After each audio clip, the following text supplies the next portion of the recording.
Welcome to day 6, everybody. Coach Matt again. And this is the most important week of the program. Yesterday was packed full of some raw emotions for me, but together we learned how to overcome any of the issues we faced, past, present, or in the future. I know we're spending a lot of time on these videos this week, but trust me, it's worth the investment. As we go forward in the 42 days, the video is going to be much shorter, but this week, reminder, is mindset. So now it's time to move on to the fourth O, which is just as important as the first three. Remember, the first three were observe, then we had own your stuff, own your shit, then we had overcome, which we talked about yesterday, and now the fourth O, which is onward. You got to move on. If you're living in the past, again, we're imprisoned in those feelings. So moving onward is critical to this 4 O's process. So we are all guilty of beating ourselves up for the things we did yesterday, weeks ago, or even in my case, years ago. High performers and achievers are often their own worst critics, and we talk down to ourselves constantly for our missteps, slip-ups, and mistakes. This is a mindset that we absolutely must change if we're going to be successful, and we must form the new habit of going through the first 3 O's, acknowledging the situation for what it is, assess and internalize what we learn from it, and be thankful that it helped shape who we are now, and most importantly, realize that going through any challenge is a blessing and not a curse. This is the critical process it takes to be able to move forward and not look back. In my own life, I'm creating the idea and content for this program as my process of moving onward from that mountain biking accident, and I'm not looking back. This is my blessing, and hopefully it will be yours too. For many of you who have been victimized by a situation outside of your control, I'd like to share another personal story. If you happen to read my book, The Magic Pill, you may recall the story I called Peanut Butter and Jelly Sandwiches. Well, I'm going to recap some of the details for you for those who are unfamiliar with the story. In 2001, after I had lost the first version of Triumph Fitness, what I now call Triumph 1.0, we're on Triumph 3.0 now, I lost it to some bad decision choices that were outside of my control. But anyway, moving on, I was hired by a fast-growing, multi-billion-dollar direct sales company in the financial services industry. So I was moving on from that business failure. But in my first full month in the company, after I was just barely trained, I actually became the top sales rep out of over 700 nationwide and broke several company sales records. So moving on to month 2 in that company, I was the number 1 sales rep again and broke my own sales records and set new sales benchmarks previously thought to be unattainable. In month 3, I began the training to become a regional manager and was tasked with opening my own office in Savannah, Georgia, and building my own sales team from the ground up. I pursued the challenge with the goal of being one of the top regional offices in the country. Within 6 months, I'd hired, trained, and developed a sales team that was going to execute my philosophy of serving others with passion and purpose. I also hired, trained, and developed an assistant manager along the way, and she helped relieve some of the enormous time burdens this company put on regional and national management teams. It was a 7-day-a-week, 16 hours a day operation, and they expected you to handle it and never complain. After another 6 months of training and recruiting, I had a well-oiled machine of 27 sales reps, and they were poised to take on my goal of being in the top 3 regional offices nationwide. And despite the challenge of having less favorable demographics in my region than the big city offices, by December of 2002, we were the number 3 regional office out of 27, and we were just getting started. Now is when the story goes south and why we can all learn from it. You see, the number 2 office just above me in the rankings was my boss's regional office in Atlanta. It was easy to see that we were on a collision path to push past him and his office in the rankings, which most commission-based supervisors you would think would be grateful for. Bring it on, because if I succeed, He makes more money. It's a win-win. It's perfect. But not this guy. He felt threatened and insecure in his own position and envious that I was able to have a little life outside of work. And as far as I was concerned, he did the unthinkable. He fired me. One of my loan officers that had just transferred to his office called me on a Thursday afternoon. She was in tears, just crying her eyes out, and told me that this national director had a plot to fire me and how he was bragging about it to his sales reps. Let's call a spade and just say the obvious. This guy just plain sucked as a person and was an insecure leader incapable of gratefulness. I was thankful for the call because it allowed me to mentally prepare for his unannounced visit the following morning. Since I wasn't married to this company or the 90-hour work weeks, I wasn't that upset about the possibility to move on. I told myself that if he did show up, and this was how the company rewarded people who sacrificed and performed at a high level for them, then it was better that we part ways. And show up he did Friday morning with his smug, condescending, I wanted to punch him in the face. And I told him, he told me I wasn't allowed to have my assistant manager cover the office on a Sunday because I had to be there at all times. This was his justification, and for this, I was fired, effective immediately. A ridiculous justification for termination for a top-performing regional manager, if you ask me. But unfortunately, no one did.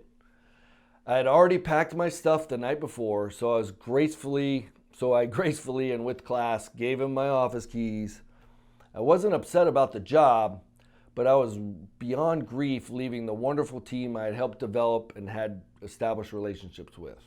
I'm a people person, and I pour my life into these people, and that was the biggest disappointment.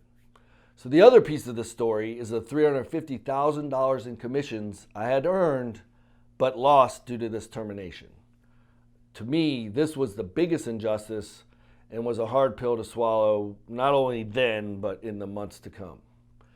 Now you know the context of how I went from the satisfaction of building a successful sales career, being promoted to a regional manager in a short amount of time, and developing an awesome team, being poised to make the kind of money where I could save and start Triumph Fitness again, to losing and seeing all of that slip out of my grasp.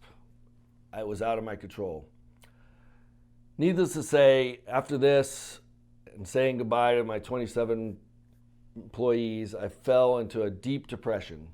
For about a year and a half after, I slipped into a personal funk that is just really hard to explain. I was basically emotionless.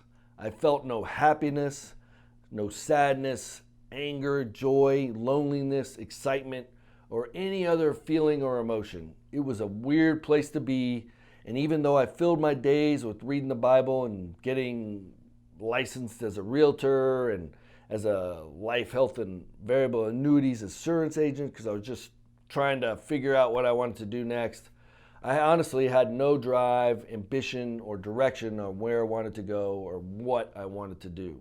Maybe some of you have been there. It's not a fun place to be. And I was on this downward spiral that snags many of us. And unfortunately, I'd burned through all of my savings. I had saved about 160 grand. Then at the age of 37, I had to take a massively humbling step and borrow some money from my parents. I had to do this so I could move to Tampa from Miami, where I was living at the time, and because I had a free place to stay and a free place to live in Tampa.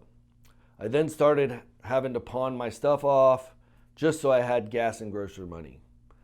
Then eventually I ran out of my stuff to pawn, and even though I was living rent-free in my grandmother's vacant house, I started to run out of groceries. This is where the peanut butter and jelly sandwiches comes into the story. With nothing left to pawn and nowhere left to turn for money, I was down to my last half loaf of bread and some peanut butter and jelly. And I don't eat much bread these days, but at that time, it was all I could afford. I knew I had to do something just so I could eat, so I inquired about the help wanted sign I saw at the gym where I worked out. I figured if I could get a job there, at least I would get a free membership, saving some money, and hopefully earn enough money for gas and groceries. This was another massively humbling step for me. Don't miss this. Through life's greatest disappointments come our greatest life lessons. Or as I like to say, we can turn our tragedies into our triumphs. And yes, triumph spelled with a Y, with the right mindset. Tragedies into triumph with the right mindset, perspective, and awareness. Life's most amazing blessings will come, I promise. So back to the story. I interviewed at this family-oriented gym, and even though the manager said I was completely overqualified, I convinced him to give me a chance. I was hired as a membership sales rep, and in case you are wondering, there wasn't enough gas or bread to bridge the gap to my first paycheck. If you want to know what happened, check out the rest of the peanut butter and jelly story in The Magic Pill. Check it out. And just telling the story every time makes me cry. And I tell it every time I can't tell it, so I want you to read it. So you don't have to see me cry. But what is the moral of the story? I want you to put yourself in my shoes at that time. Once I received my first paycheck for about $368, I was able to observe the situation I was in and how I got there. I owned my shit and admitted that I was solely responsible for depleting all my savings before I took an action that actually paid me something. And finally, I overcame my disappointment with the termination from that job I told you about and was grateful to be working in the gym again. So it was kind of like I felt like destiny. And I moved onward, the fourth O, and decided to be the best sales rep for this company, which ultimately led me back into personal training. And within a year of being hired there, I was one of the most successful trainers in the company. And by the second year, I was in the top 5% of my profession nationwide based on personal training earnings. So aside from falling back into the career I was destined for, I was rewarded beyond my wildest dreams through these circumstances. Through that whole experience of losing my job, then losing my savings, having to borrow money from my parents, losing all my possessions, pawning them off, which is, I have sympathy if you have to do that.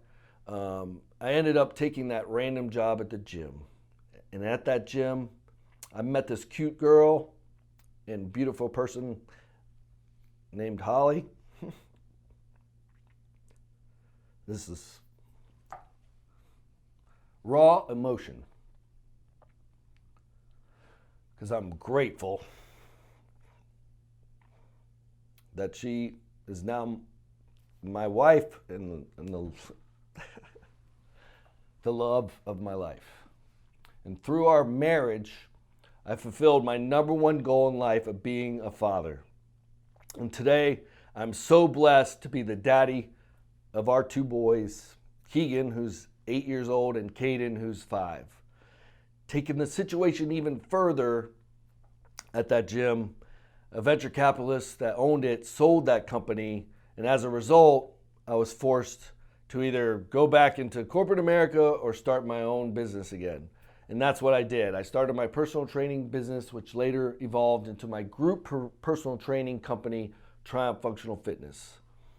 Then as I continued to pursue better ways to serve and impact others, Triumph Nation and Triumph Nutrition were born. And then I created this program for us to transform together. Literally, tragedy turned into triumph with a Y. So I'm sorry, not sorry actually, for revealing those emotions. That's how grateful I am. When I think back to probably the worst situation in my life, and that's the perspective I want you to get from this. It's all about your mindset. I could have felt sorry for myself. Who knows what would have happened.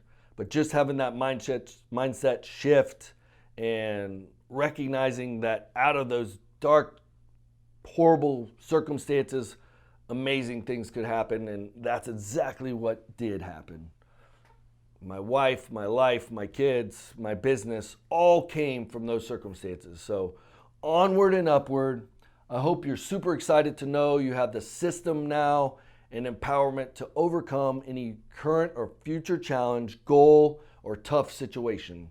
Tomorrow, we are going to learn the habits and daily routines successful people use to create extraordinary results. I call these triumphant habits, and if you want to perform at your best, you won't want to miss it. See you tomorrow for day 7.